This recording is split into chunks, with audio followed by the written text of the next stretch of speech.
Hallelujah. Therefore, Unyankopon shall be brave. Yede nyame ase won no kredie no tumidie ho enenso ode akyeye. Asaforade yeda wase wo yenkwa howae. Wona madom so yade nyina ye yesin hranka hoten. Afenyame nkronkro yeso sekasa kire ye nenso ye bewie no ye nwani onyam ene okesiye. E wo yade suyimu yeda wase. E wo Jesus Christ dim ni abompaye. Hallelujah. Oda for me ma wakwa abanenso de about ya say sendumede so. Ni afi akin kan some fi Genesis 89. Mo se umedi kan 89 chichemo enwotwe edikosi enkron. Oda for me nti rade asem. O se da kro Cain ka che no nua bema Abel say ma yanko mefuo no na omukọ ye no bra no mo ho no na Cain etu hye ne nua so. Nua Abel so no kum no na eno achi no na onyankopon ehu ne Cain aye no obisa ne say na wo nua no ewo he na Cain asem obeka ne say so me na mehwe me nua so aso me ena mehwe me nua so ana erade asem ni. Hallelujah. Odofo ni yehu ne say nia esi wo Cain ni Abel abresui ene ebisisi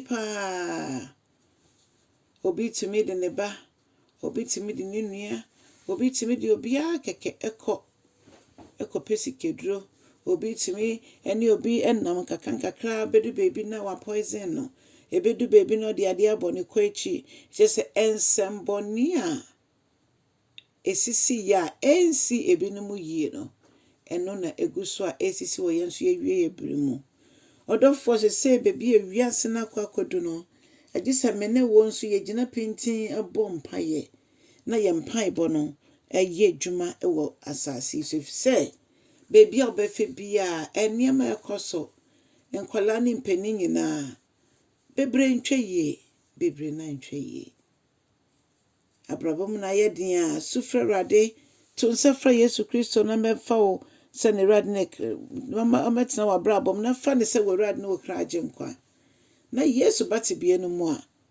ohaw ne nyina mu no obekoso nya wasomdwe ne enyichie eno nti no ye bompa eso bibiara sa abre obo ne timopo so de ne nua bi ne baby obi bia mpo ni mu no ekwa kobo afori bia mobonsam agye hu sika ye bompa ye egye sankrofo nyina efire mu nsem na ye kasa ora Yesu emfa ne nyina no mu efise se obi behwere ne nkwa wo bra enye nyame na ama ho kwan die erade yeso se take charge na hye ho ni nyam na se de Cain diri enu nua Abel no erade eso etwa ewo ye nyasa ase ye wiase ye tiyimu erade yempa eboni erade sabre fadwen sachira eto omo edisa ensemboni nyina yeda wase yenim se ebompa ya wutie yen na wenso betie aya hye ho ni nyam onyankopon bisa Cain se na wo nua Abel wo hia okacha ne se so me na mehwe me nua so otu onyankopon asem kra so ka ho odofo so because what na the body mu a onyankopon jae no emo a oye de ope ebise na wie no yo seye na mom so obi gitum se mayemfom so ntimi dwane aberade nchen a onyankopon obehwa de shimoja na Yesu hwegu Calvary no ho no de obi bi otesa emfom so e de ache no onyankopon koso ho ye mobo ni enya adwe a esi Kristo Yesu so san na de adwen ni timodi adwen emba ye mu bia etimo onyankopon koso ara no onhira no nyokese onyankopon kasa nkoso mbi okwantu bebi akwanyinda se ubu yefu